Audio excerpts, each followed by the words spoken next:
Sa atong tubag sa Salmo, nag-ingon ta nga, daygon ko ikaw o Ginoo, kay imo ako nga giluwas. Dunay mga tulo ka mga generic nga mga kahimtang sa atong kinabuhi nga mangandoy gitas Ginoo nga iyatang luwason. Kay dili makaluwas nato si bisan kinsa o ang kwarta. Una, kaning kasakit, pains. Kasakit ba? Lingay mong tupad, nawa kay kasakit ron.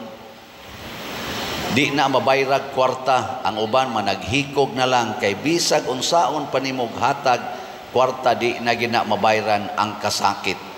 Ikaduha, ang sakit. Sakit. Kaning mga illness. Why kwarta sad ga ika bayad ana aron maayo ang imong yung sakit. Labi nag moabot nag stage 4 ana nya mga kidney failure, mga aneurysm, wa na gina bisag unsa pang kwartaha. Mao bitaw kaning babae diri sa atong sa atong ebanghelyo, wa na gyud mapugni bisag hurot na lang iyang kwarta. 12 ka tuig antos niya iyang hemorrhages, wa gyud mo tang-on. Og ang katapusan kining kamatayon, wa gyud tao way kwartang makapugong sa kamatayon. Nilingi imong tupad, ina gusto kang maluwas sa kamatayon? Ha? Nya unsa may solusyon? Kadtong mga dunay kasakit, muduol ni Hesus, mahupay. Mawa ang ilang mga kasakit. Kadtong naay sakit, sama sa babae, sama sa sanlahon, muduol ni Hesus, mohikap or gihikap ni Hesus, naayo dayon, mga buta, mga bakol, mga giyawaan, mga patulon, mga ayo, mga bungol, amang. Ambot kang batignaong, wa man sa gibutang diri nga ang batignaong ni gwapo o ni gwapa. Pero amot lang na ba? Wa ano? Bitaw ako sa una si kog hangyo nga mo gwapo unta ko, si kog inat sa kong ilong, rosaryo pa kog maayo. Wa man gyud. Usara di ay solusyon. Unsa man? Pagbinuotan. Pag binuotan na nako, so daga na kay kog uyab. Niya karon kay pari naman ko, di naman ko pwede manguyab. Binuotan lang gyapon. Daghan kay palit og slat. Di ba? Binuotan lang. Nabi tayo nagpa-picture nako dire, nasiyak gyud ko niya sa hala pader nako. Ngano man ingon ni siya nga kagwapo gid ay nimo nako la. Usa ka ni siya? Tarong pa ba ka ni siya panghuna-huna? Pertigin niyang hikap. Kagwapo, giday ni mo pa din ako. Murag di man gitingali nga kung naong iyang nakita. Kaya ako lang yung naong. Bisan ako, wama ko kauyon sa kong naong. Kamo, tuo mo siyang gisulti. Di anak mi ka pa picture ay. Pertigin niya dugay. Yung kasi hangad sa kong naong. Patuloy, kagwapo, giday ni mo na ko. Sa giday niya, dengi ko, ano? Abisag ka mo, maglingo-lingo mo. Masakit ton, tong mata, tong kuana, tawhana. Pero basi giayo siya sa Ginoo, no? Giayo kay daghan bayro mga asawa nga gibatian na kay ignaong sa ilang bana. Pero sa una gwapo biya kay na ilang bana, sa ilang paminaw, mukilig na sila inigbisita. Manana ko na sila. Pero karon magsige na gyud lami na patio ni animal nako. Daghan sang mga bana nga sus, murag gyud di maghigwaos gyud. Haro lang gyud makakita sa iyang uyab nga kanarong iyang naasawa karon. Pero karon, sos, ang bana, magsige nagtanaw sa silingan. Magsige nag-ingon, urag naong ng animal. Mao na, iduol na ngadto ni Kristo, iduol. Maayo ra ng imong sakit, kasakit. Nya ang kamatayon, sa maaning anak ni Jairo or katong anak sa byuda, or si Lazaro nga gilubong na gyud, miduol si Jesus, naayo dayon, nabuhi og balik. In short, kasakit, sakit, kamatayon, way problema basta naay Ginoo. Pero naay yawa, matud pas unang pagbasa, ang Ginoo mo'y tag-iyas kinabuhi. Wa siya magbuhat og kamatayon. Ang tanan nga gibuhat sa Ginoo buhi. Kinsa may naghatag sa kamatayon, ang kasina sa yawa. Busa kadtong iya sa yawa, mao ang mga matay. Sige, lingiyay mong tupad. Yung nakinsaron ka, sa Ginoo ka o sa yawa? Lingi, kadang di mo lingi, iyan na si yawa. Lingi abay, nakinsaman karon sa Ginoo o sa yawa? Nay atong gitawag karon nga yawanon nga lihok sa atong nasod, kining pagduso nining absolute divorce bill. Gitawag na natog yawanon nga naman kay iyang gubon patyon ang marriages, ang kaminyoon nga sakramento ug balaan nga gideklarar sa atong Philippine 1987 Constitution nga kinahanglang panalipdan ang indissolubility sa marriage niya sa ato sang simbahan nga permanent ang marriage, buot gub-on ni anang divorce, absolute divorce. Patyon ang pamilya. Gilingay mong tupad. Sugot ka? Ingna, sugot ka? Divorce mo? Unsa may atong gireklamuhan, ang valid marriage dili pwedeng i-invalidate later on. It has permanence in nature. Permanente na siya kung valid marriage. Pero ang invalid marriage can be, unsa man, invalidated or atong pwedeng gubon kay wa may marriage nga nahitabo kay invalid man pasabot dunay depekto ang consent sa bana og sa asawa panahon sa kasal kay wa sila sa ilang saktong panghuna-huna, giharian sila baron sa kahadlok, sa kabalaka o sa sakit, psychological incapacity o sa drugas.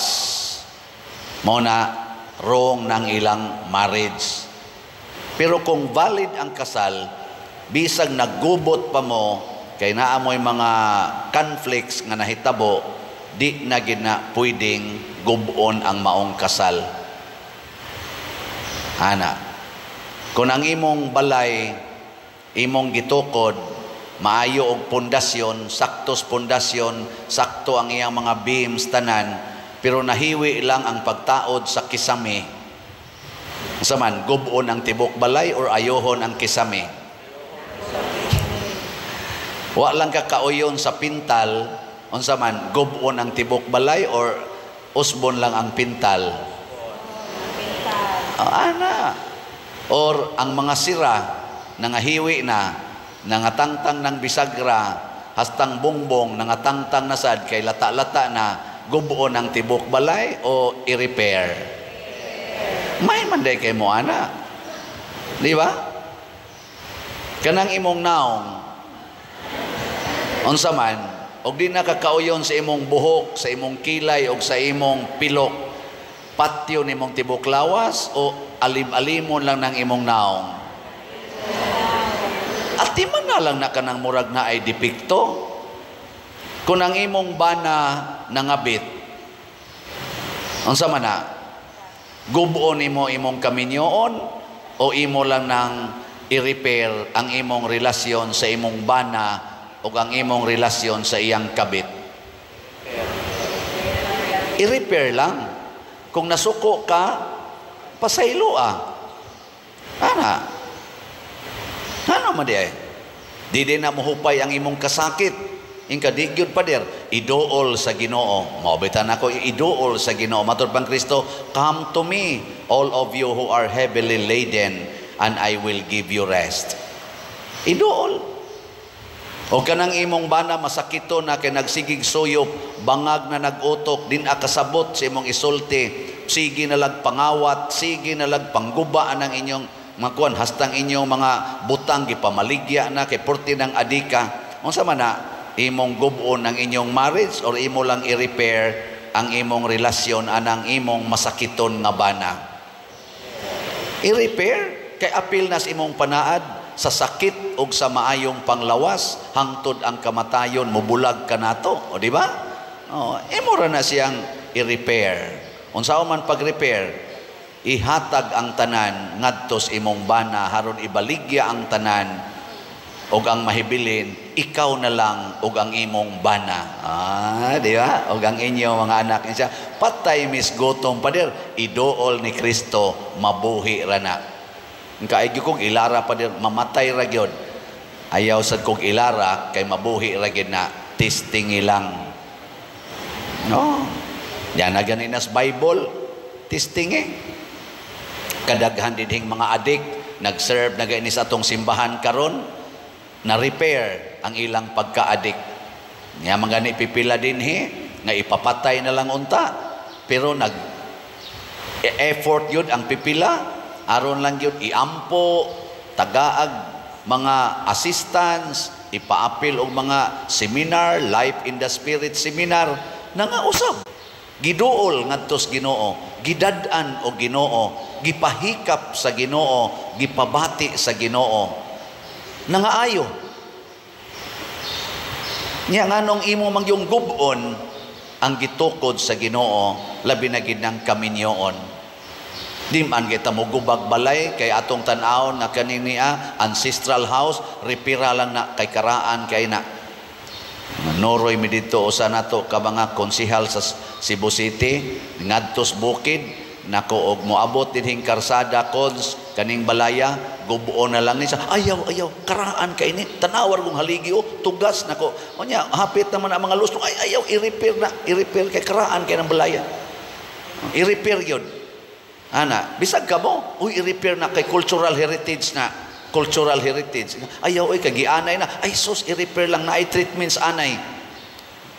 Unya, ang kaminyoon, divorce dayon. Divorce dayon. Nga naman, timan-an nato ha, ang kaminyoon, unsa man na siya, para sa kaayuhan sa bana o sa asawa, o kaayuhan sa pagtubo sa mga anak. For the good and upbringing of children. Mauna ang married life. Dili na basta-basta nga ang banarag asawa mo ay gi-care sa marriage. Ang gi-care sa marriage mao gyud ang bana ug ang asawa ug ang mga anak. Unyag mag-divorce ang banag asawa, asa man padung ang mga anak.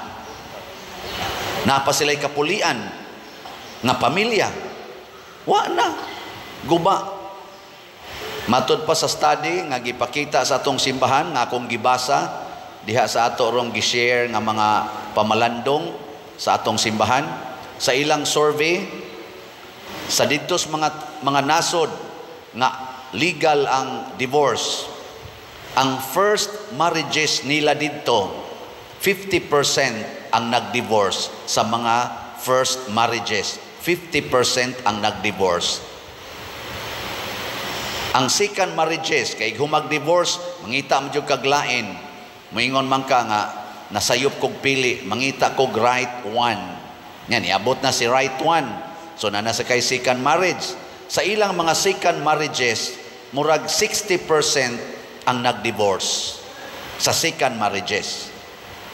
Nya kay mo third naman sa ka, mo third man yung gana. Doon na gani ko gi-counselan, 7 times na siya naka-divorce. So pag third marriages dito, aning mga legal ang divorce, 70% ang nag-divorce sa mga third marriages. Unya og i-fourth na to. klaro kayo, adto na nas mga 90% ang mag-divorce. Pasabot, ang divorce, dili day makasulbad sa problema sa relasyon sa banag asawa, makadugang pagani. Nya asa man padung ang mga anak, ang nabiktima nga anak sa first marriage, sa second marriage, sa third marriage, o sa fourth marriage, ang mga anak ato, nag-divorce man ang ilang ginikanan, asa padong? Where is now the good and the upbringing of children? Mao nang daghan kayong mag-wild, magdag, mga armas, rakrakan ang mga taong nag-worship in town, mga taong nagpundok pamusilon, kay nagdepresyon na, kay wa na'y kapulian, nga mga ginikanan. Ato kaning pamalandungan, asa man ta moduol? Adto sa Ginoo. Dili sa balaod lang sa tao, sa balaod sa Ginoo. Matod pa diri sa atong ikaduhang pagbasa, magtinabangay ta pagpalambo sa atong pagtuo, sa atong pagpanulti, sa atong kahibalo, sa atong tinguha, sa pagtabang sa usag-usa, mga buhat nis Ginoo, sa pagpasayloay, pagdinawatay, sa pag-inantusay sa usag-usa.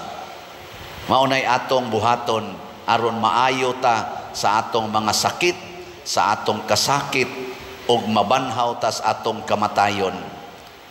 Nga igsuon, kaning akong grupo nga COVID-G, Center of Very Insightful Dinner Group, sugod ni atong pagting-COVID, na amo ginang gipromote ang tatak AAA, Ampo, Alagad, Antos.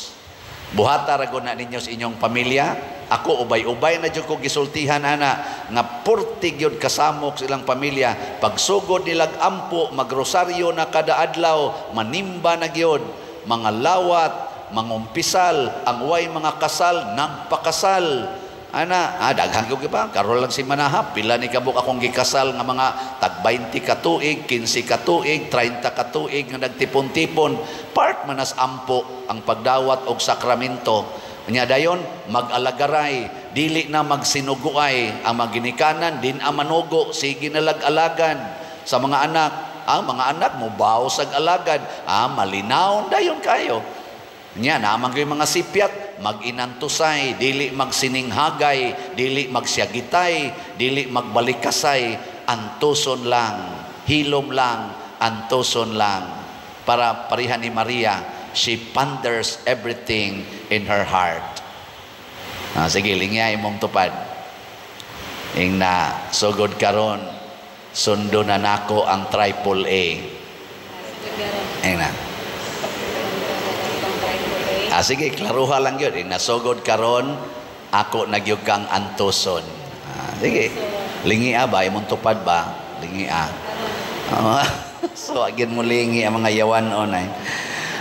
Na, hinaot pa unta, no to divorce, absolute divorce bill, but yes to God. No to destruction or death of marriages, but yes to save families and children. Ato ng buhaton, hangtod yun nga, mulampos ta. Di ta mabalaka kung kita na lang maoy usa ka nasod nga wa gyud mo practice o wa gyud bill nga ingon ani.